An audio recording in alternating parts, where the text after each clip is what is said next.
It took me a long time to realize that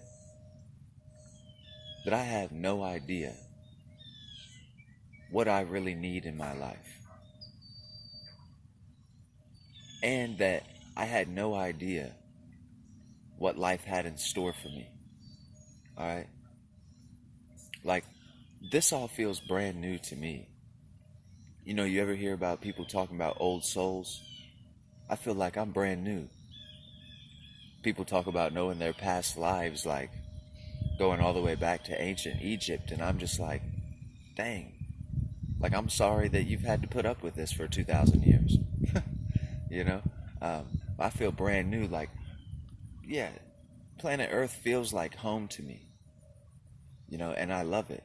But at the same time, this is my first time here. I'm like an alien, okay? Never been here before. I'm brand new. And it took me a while to figure that out. That I don't know how any of this works. That I don't know shit. All right? And that every time I try to do something, I usually do it wrong. But I'm thankful that I found this out in my young age, you know, because I see people that are nearing the end of their lifetime here on planet Earth that still haven't realized this, you know, that still haven't realized how to surrender to the experience. You know, life is an expert at constantly throwing curveballs. You know, you never know what to expect, really, out of life. You could you could plan every day from here on out for the rest of your life, and nothing will turn out the way that you planned it. Okay? I mean, you could break it down to 15-minute intervals, but life works like this. It's like the more control that you try to exert over your life, the more you try to plan it out, the more you try to do things your way, the more chaotic everything gets, the more random everything begins to seem. You know what I mean? Things just come out of nowhere. You always have to leave room for improvisation in life, you know? Life to me, it's like reading a good book. It's a real page turner, you know, you can't stop flipping the pages. But every time you turn the page, you don't know what's coming on the next page. Sure, you might be able to look at the context of what you just read and guess, but a good author will always keep you guessing, right? And there are twists and things in the plot that you've never seen coming, that you didn't expect. And that's how life is. It loves to deliver the unexpected. So you have to be ready for this. And the only way you can really be prepared for the unexpected is to be ready for anything, is to surrender to the entire experience and accept it as it comes. You see what I'm saying? I found this out. It's like my entire young life I was figuring this out, that I had no control, and that the more I try to do things my way, the more I'll mess them up. And that, you know, the further away I get from what I actually desire. You know, but God has this strange way of teaching somebody something like this, okay? So check it out. When I first came here to Texas, I had nothing. Absolutely nothing. I had a backpack and the clothes that I was wearing.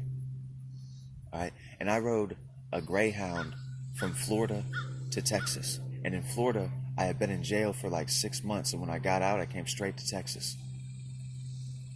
And when I got to Texas, I thought I knew what I wanted: to be happy. So I spent a lot of time trying to be happy. And one thing that I thought I needed to be happy was sex. Really, I was looking for like a relationship, some form of relationship, but I thought that I was going to achieve it by having sex, you know? So I met this girl.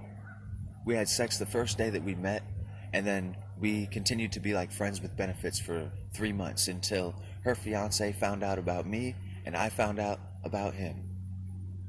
And it was a pretty traumatic experience for me because I had never entered a relationship before this point purely for sex, you see? And even though I sort of was aware of the fact that I entered into this relationship for sex. I didn't really comprehend that she also had entered into the relationship only for sex and was taking advantage of me in the same way that I was taking advantage of her. And it was actually a hurtful thing. Like, I had never experienced that before in my life. And so I wasn't like in love with her, but at the same time, it was heartbreaking nonetheless, to feel taken advantage of like this. But it was really like my karma, because that's what I was doing to her. So of course, that's what happened to me. And this all ended, and it showed me that I actually had no idea what I wanted or what I needed in my love life. So I surrendered that to God, and I made a vow.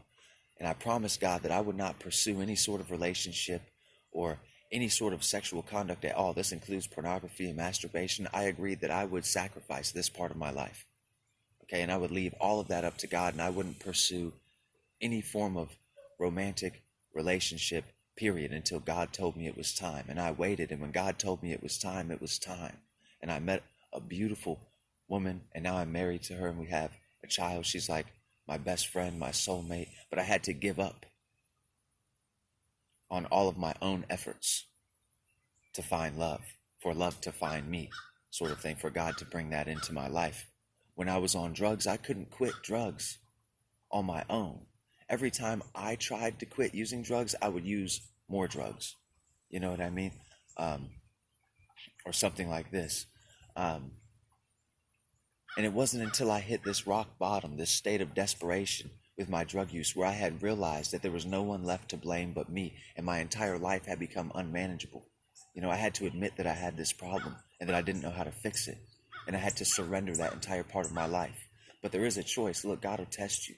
When I first got out of that jail and I came to Texas, one of my main goals was to not use drugs anymore, because I had a spiritual experience while I was in jail.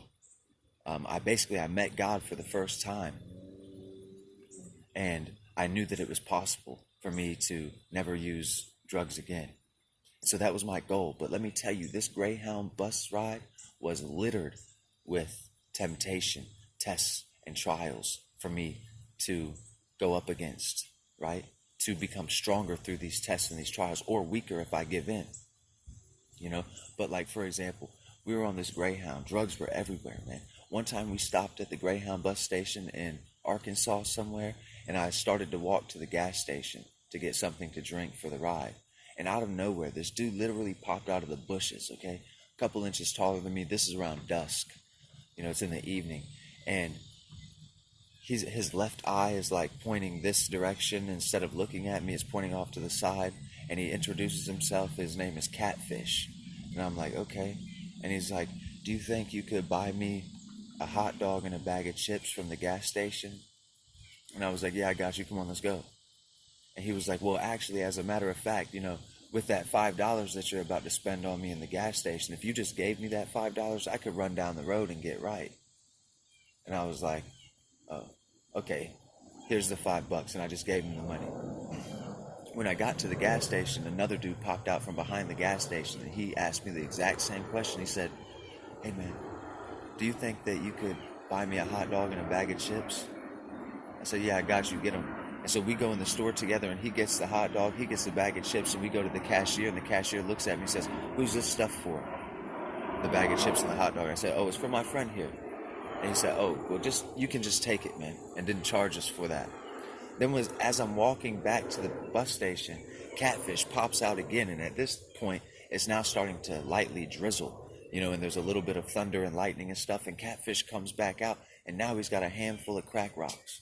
And he shows them to me. He's like, hey, man, you want to get right? You want to hang out for a little while? And he's right in front of me, and behind him, the lightning is flashing, and the thunder is booming. And I'm like, dude, I'm looking into the face of temptation itself, And I told him no, and I continued my walk back to the bus station. When I got there was another guy. He asked me, he said, hey, man, you want to buy some Xanax from me? I'm really trying to buy a pack of cigarettes from the store. I need to sell these Xanax. And I said, oh, no, I don't need any Xanax, but I can take you to the store and buy you a pack of cigarettes. He looked at me so mad. He said, you didn't hear what I just said? I said I need to sell these Xanax. And I was like, sorry, bro, can't help you then. And I took off. But it's like God will test you like this. Like, when I first met my wife and we started to lean more towards a romantic thing, I was tested then as well to see if I was true to her. I got a phone call late at night one time by two girls. They were together and they asked me if I would have a threesome with them, and I denied it. I told them I appreciated the offer, I was flattered, and in the past I would have taken them up on it, but right now in my life I'm trying to do something different, and I denied it. And I was basically given the world for it. You know what I mean? Anyway, I'm just rambling now. I hope you guys get something out of this. I hope it was interesting. If you have any questions or anything you want to know more about, just ask me in the comments, man. I'm more than happy to talk to any of you. And really, that's my goal for the channel, man. I cannot wait till I'm able to go live on here and actually talk to you guys. Or if we had like, like the capability of doing like some sort of call on here or something, I would be so happy to talk to any of you guys one-on-one or in a group setting or whatever. But anyway, man, until next time, I hope you continue to free your mind.